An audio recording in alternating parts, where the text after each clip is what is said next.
అనగనగా ఛానల్‌కి అందరికీ స్వాగతం. పిల్లలు, ఇప్పుడు మనం పంచతంత్రం నుండి 'పాము ముంగిస' అనే కథను వినేద్దాం. అనగనగనగా అధిష్టానము అనే ఒక పట్టణం ఉంటుంది. అందులో దేవశర్మ అనే ఒక పేద బ్రాహ్మణుడు ఉంటాడు. వాళ్ళు ఒక ముంగిసను పెంచుకుంటూ ఉంటారనమాట. అంటే మనము చిన్న చిన్న కుక్క పిల్లల్ని, పిల్లి పిల్లల్ని పెంచుకున్నట్టు అనమాట. ఆ బ్రాహ్మణుడి భార్యకి ఒక చిన్న బాబు పుడతాడు.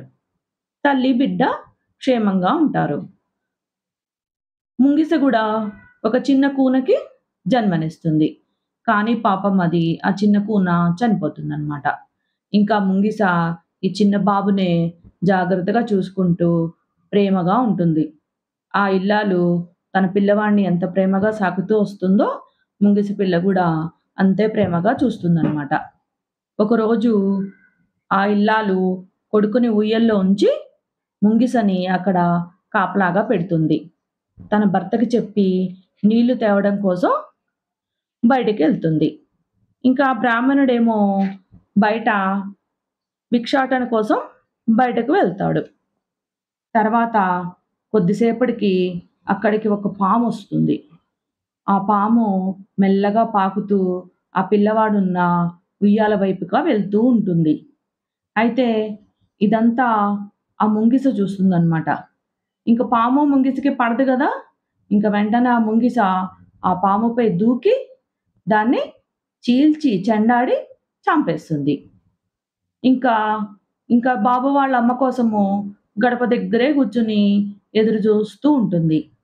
ఇంతలో బాబు వాళ్ళమ్మ నీళ్ళ బిందెతోటి తిరిగొస్తుంది. మొదట రాగానే ఆ ముంగిస నోటికున్న రక్తం చూస్తుంది. అయ్యయ్యో! ఇదేంటి రక్తం ఉంది దీనికి అనుకుంటుంది. ఇంకా ఇల్లంతా ఉన్న రక్తపు మరకలు చూస్తుందనమాట. చూసి ఇంకేమనుకుంటుందంటే, ఈ ముంగిసే తన బిడ్డని చంపేసిందేమో అనుకుంటుంది. ఇంకట్లా అపార్థం చేసుకుంటుందనమాట. ఇంక వెంటనే ఆ బిందెని తీసుకొని ఆ ముంగిస మీద పడేస్తుంది. ఇంక గబగబా వాళ్ళమ్మ ఏడ్చుకుంటూ ఇంటి లోపలికొస్తుందనమాట.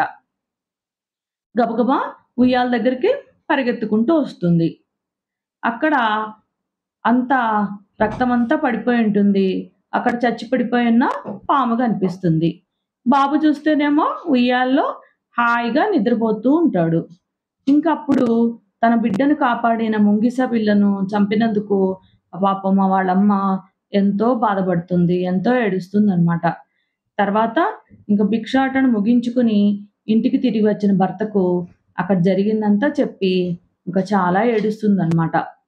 అందుకని తొందరపాటుతో తీసుకునే నిర్ణయాలు చాలా ప్రమాదాలకి దారితీస్తాయన్నమాట. ఇక్కడ వాళ్ళమ్మ లోపలికొచ్చినప్పుడు, ఆ ముంగిస నోటికున్న రక్తం చూసినప్పుడు, కొంచెం ఆలోచించి ఏమైందా అనుకోని లోపలికెళ్ళి వాళ్ళ బాబు ఎలా ఉన్నాడో అని ఒక్కసారి చూసుకుంటే, ఇదంతా జరిగేది గాదు. అంటే అన్నాళ్ళు ముంగిస బాబునేమీ జేయలేదు. మరలాంటప్పుడు ఆ రోజు గూడా ఏమి చేసుండదు అనుకుని, ఆ ఆలోచన ఆమెకి రావాల్సిందనమాట. చూసారా ఆలోచించకుండా ఇట్లా తొందరగా నిర్ణయాలు తీసుకుంటే ఏమవుతుందో? కథ కంచికి మనమింటికి.